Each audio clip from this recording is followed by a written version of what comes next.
be your nurse today. I'm performing hand hygiene.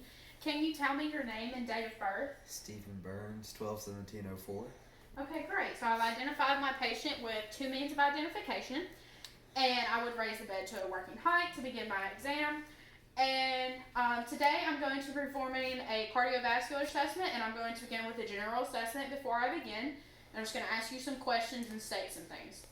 So his overall physical and sexual development matches his age, and his stated age at 15 matches his apparent age, and he does not appear to be in any distress. His behavior is calm and relaxed. His hygiene is good, his groom is good, and his dress is appropriate for today. Can you tell me if you're in any pain today on a scale of 0 to 10? 0, okay. My patient states he has a pain of 0 today. And I'm just going to ask you a couple questions. Do you know where you are? The hospital. Oh, good. Do you know who I am? Elizabeth Burns. Good. And do you know what day it is? It's Tuesday. Okay, great. So my patient is alert and oriented ×3. He does not have any speech problems, no slurring, so his speech is intact.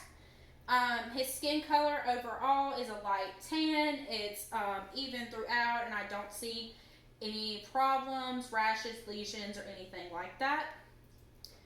And I believe that concludes my general assessment, so I'm going to move into my cardiovascular assessment. Are you okay lifting your shirt up? Yes. Okay. Can you lift your shirt up? So I begin with the inspection, and I'm looking for the apical pulse, and I do not see it, which is a normal finding. And I'm going to begin the palpation part of the exam. And so what I'm going to begin with is I'm going to locate the apex, or the apical pulse.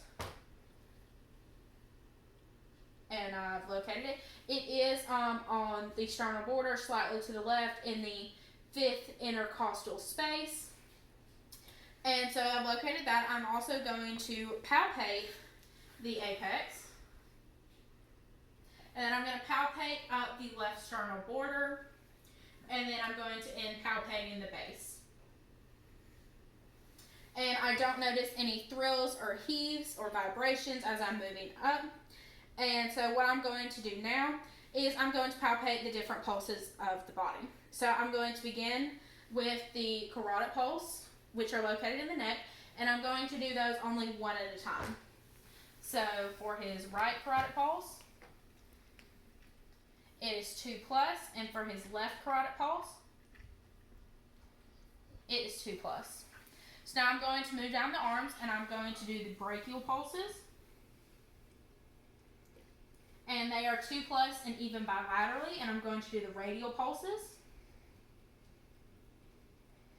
And they are 2+ and even bilaterally.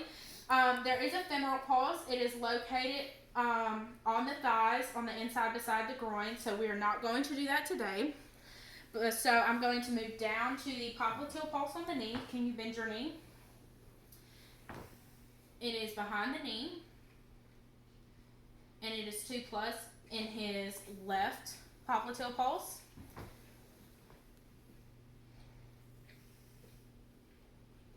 And 2+ in his right popliteal pulse. So now I'm going to move down to the feet. I'm going to do the posterior tibial pulses, which are behind the ankles. And they are 2+. And then I'm going to do the dorsus pedalis pulse, and it is between the big toe and the second toe and slightly down on top of the foot. And they are 2+ and even bilaterally. So while I'm down at the legs, I'm going to assess his capillary refill and his peripheral edema. So for capillary refill, I'm just going to squeeze his big toes, and they return to normal in 2 seconds, which is a normal finding. And then I'm going to do a peripheral edema section, and I'm just going to squeeze a couple spots on the leg. And I do not notice any pitting or swelling or edema or anything to be concerned with, which is a good normal finding. So now I'm going to come back up to the arms, and I'm going to assess the capillary refill in his fingers. And they return to normal in 2 seconds, which is the normal finding. And peripheral edema of the arms. and there is no pitting or edema seen, which is the normal finding. So now that I've finished with the palpation section of my exam, I'm going to move on to the auscultation section, which is where I'm going to listen to your heart and different parts of your chest, okay? Okay. Okay, so I'm going to lift your shirt back up. And I'm going to begin with the diaphragm of my stethoscope.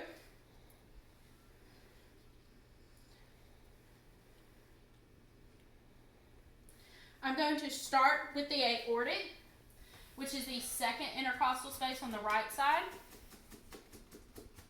And then the pulmonic, which is the second intercostal space on the left side.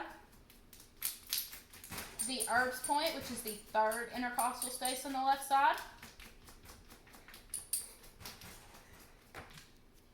The tricuspid, which is the fourth intercostal space on the left side. And then the mitral or the apex, which is the fifth intercostal space on the left side.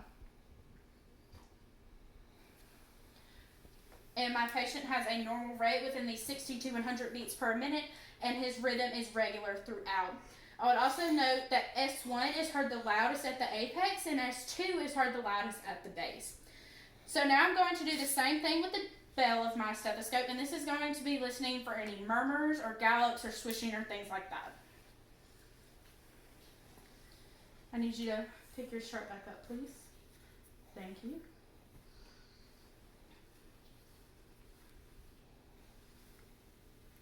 So once again, I'm going to go to the second intercostal space on the right side for the aortic.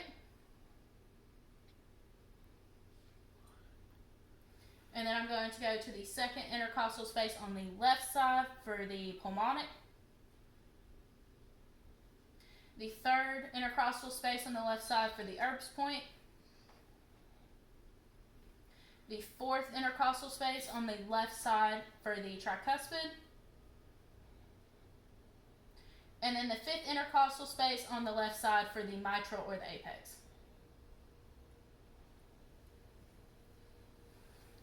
I do not note any murmurs or gallops or any swishing noises with the bell of my stethoscope. So now you can lower your shirt, and I'm just going to cover you back up. And lastly, I'm going to assess for carotid bruits, and I'm going to do this one at a time on each side of your neck. And whenever you feel my stethoscope touch you, I'm just going to ask that you hold your breath for a couple seconds, okay? Okay. Are you ready? Yep. Okay. I'm going to wait a couple seconds. Okay. Are you ready? Yep. Okay.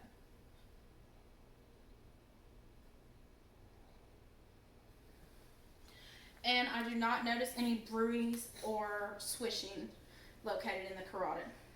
So this concludes my cardiovascular focused assessment. I would lower the bed to the lowest position, raise the rail, put the call light within reach. And do you have any questions for me today? No.